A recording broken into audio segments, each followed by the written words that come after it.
So what happened recently was that BlackRock registered to file their own Bitcoin ETF. Now this is important because if it is approved, then we might as well see a 500k Bitcoin. Now where did I get 500k? That was just a number that was just pulled out of my...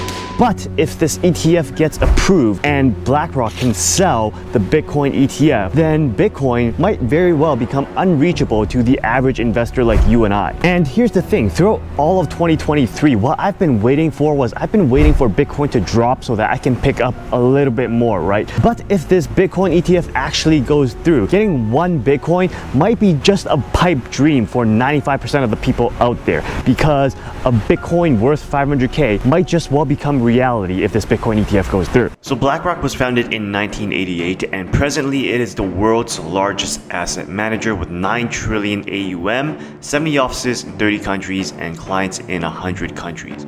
But it knows that its assets are based on the US dollar, a devaluing currency. What BlackRock is doing is diversifying against the fall of the US dollar, because when the US dollar collapses, BlackRock will have used your money to own the most amount of Bitcoin.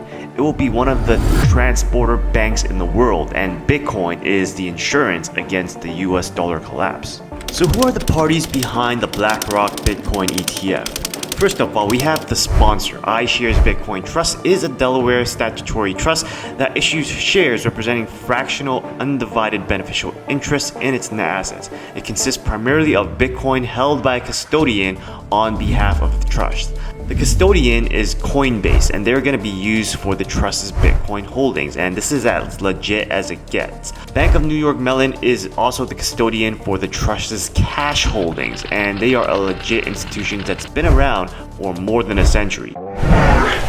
So guys, I've been on this earth for 30 or so years, and I have had my fair share of scams. I tried them all. I tried Amazon and Walmart dropshipping. I went with the company that did it, and the founders of those companies ended up to be con artists. I even tried YouTube faceless channels, and they never worked. So after all of those scams, I had to talk to God and ask him, all right, what's the common lesson that you wanted me to learn? And the lesson that God taught me was that, all right, Donald, this is what you have to do. You have to be in control when it comes to things business and finance related.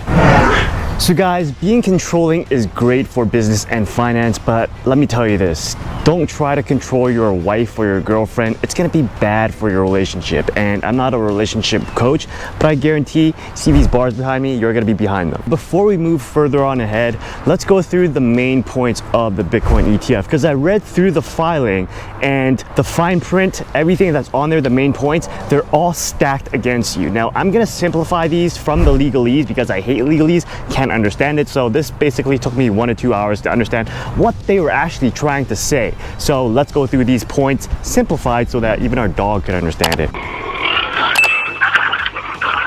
So the first point is trust expenses. Trusts may be subject to other liabilities, for example, litigation that have also not been assumed by the sponsor. The only source of funds to cover those liabilities will be sales of Bitcoin held by the trust. For any expenses not covered by the sponsor, that is iShares, the trust will need to sell Bitcoin to cover it. Number 2, taxes. Any sale of Bitcoin for expenses or otherwise will be a taxable event to shareholders. Number 3, forks. In the case of a fork, the sponsor iShares will determine which network is the proper Bitcoin network and which fork to invest in. You have no say in this, and this is what is dangerous about the Bitcoin ETF. Number 4, suspensions. If you buy into the ETF, you can get sanctioned and all your Bitcoin can be frozen. And number 5, we have liability. The trust is not liable for any loss of Bitcoin. So if they are hacked or someone misplaced the keys, that's on you. So if you really think about it, it really is a golden plan. If you are a Bitcoin maxi, what BlackRock is doing right now is they're trying to use OPM, other people's money, to become its own global bank without being under the thumb of any government. I think Bitcoin maxis are not the only ones that think that Bitcoin will become the world's reserve currency one day. So if you guys are curious about what would happen if JP Morgan failed, check out the last video that I made here. However, with this conspiracy theory, what would happen if all the countries in the world decides to ditch the dollar and decides to use Bitcoin as a currency to transact, as the currency for store of value? And if BlackRock ends up holding the majority of the Bitcoin using your money, who do you think has the most power in all transactions in the world?